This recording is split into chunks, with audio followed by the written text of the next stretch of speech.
So, surprise, surprise, I'm in Manchester. Big shock. I'm going to have a really relaxed, chilled out evening. There's going to be no loud noises whatsoever.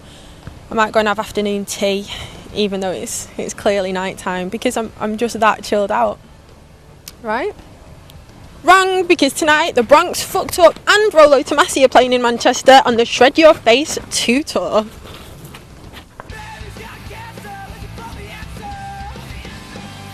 I'm Damien, aka Pink Eyes from Fucked Up. I'm James from Rolo Tomassi. Matt Cawthron, lead singer of the Bronx. Okay, so I saw you 2 days ago in Leeds, right? Amazing gig, thank you. But you were saying that you're like the tamest band in the world and that there was nothing crazy going on backstage. This is day 3. You went to Glasgow last night and I want to know what happened. There was a lot of interneting on our parts.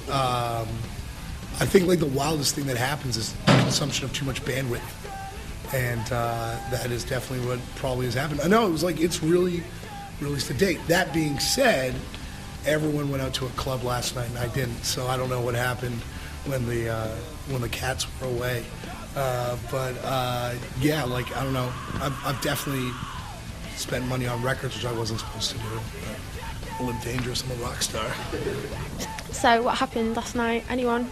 Had a few drinks, just hung out, took it easy, got some chips and cheese. Yeah, I love those big clubs, those multi-level clubs that somehow seem to play the same music on every level. It was good. It was great. We had a good time hanging out, had some drinks, got a little loose, and nothing too crazy happened. There's no internet there. No, that's why I wasn't there. I think the thing that's insane about these English clubs is the fact that they play like pop punk, you know? And yeah. Like, the kids mosh. Well, they play like a hate breed song, and the next thing you see is like a bunch of kids like pitting, hard pitting, and I'm like I've been to like clubs by accident in my lifetime, but I think I had a hard enough time picking up people just standing there. I could only imagine if I was sweating and hard moshing, slamming. Yes, it's nothing like that in the States. No, at all. I can imagine like going to a club and being like, them playing like an AFI joint and kids just like losing their minds and like hard dancing. That's like a real weird thing to say. Freaks. The economy in the world is pretty fucked and we're all going to die. You, Mr. Matt, wrote a song. And in this song you said,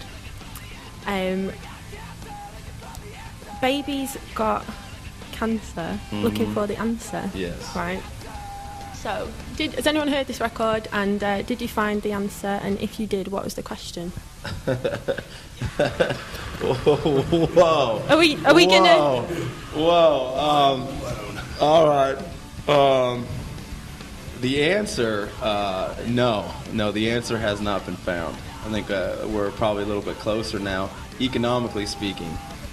In the States, there's been a huge shift in kind of pride and excitement and shifting of the guards as far as presidents are concerned. Really kind of opened up a whole new way of thinking. So it's really, really exciting right now to be alive. Music is like reinventing itself on the industry side and on the creative side, and politics is kind of revamping, and I think it's going to be a really exciting 10 years. So I don't think we'll ever really find the answer, but probably maybe after we're dead. Well, what do you see coming up in this 10 years? What's the future of punk rock then? I don't know. I think you're looking at it. Yeah. Right here. Yeah. I mean, I think punk it's rock. a good place to start. There's a lot of good bands right now. It's cool. There was a time like 3 or 4 years ago, everything just sucked. You know, it's like now it's like music's exciting again. It's like, and in LA there's a lot of great bands. I'm sure, Canada and over here there's like just people are excited to create stuff again. And it's kind of it's not really something you can put your finger on, but you can just feel it. It's just like it's really cool. It's exciting. There's this economist. I think he's an American economist. And years ago, he wrote. He tried to do this. He did economic theory based on music. So when people were depressed and they were listening to aggressive music, that's when the economy was depressed, and then it would spring back up. So you look at a song like "Walking on Sunshine" in the '80s. Like that was you know, a boom time and then a bust time like the recession in the early 90s. You had Nirvana, and then in the late 70s you had punk, you know, and so kind of had this like, there's like two waves kind of going, right? Like the economics and then music. And so if we're in the depressed time, you know, then this is where the music's going to start getting awesome. You know, it's like, this is where, you know, and if what they're saying is true, and this is the worst economic crisis the world has faced since the Depression, we're going to have a band better than Nirvana in the next 4 years. You know, like, it's going to be awesome. You know, of course, the economy's collapsing and people are starving to death, but it's going to be wicked for music. Yeah. This band is not about friendship or fun. Our band is about torment and pain. Like, we're like a band full of step parents and kids. You know, like we kind of love each other like you have to when you have a step parent, but at the same time you hate your step parent, regardless of how nice they are. And we're terrible step parents. We're mean step parents. And I grew up with some mean step parents, so I know what it's like. I've had a lot of training, but yeah. Sorry, I'm just digressing. I'm just venting. Get it all out. Get it all out. I think the chairs have put you off. This isn't a counselling meeting. This is all good. Shred your face, volume 2.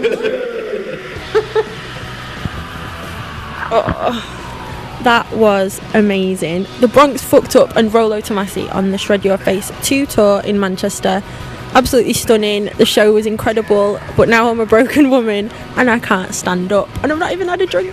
I think I broke some ribs. I don't mind because I think my doctor would approve of getting injuries this way.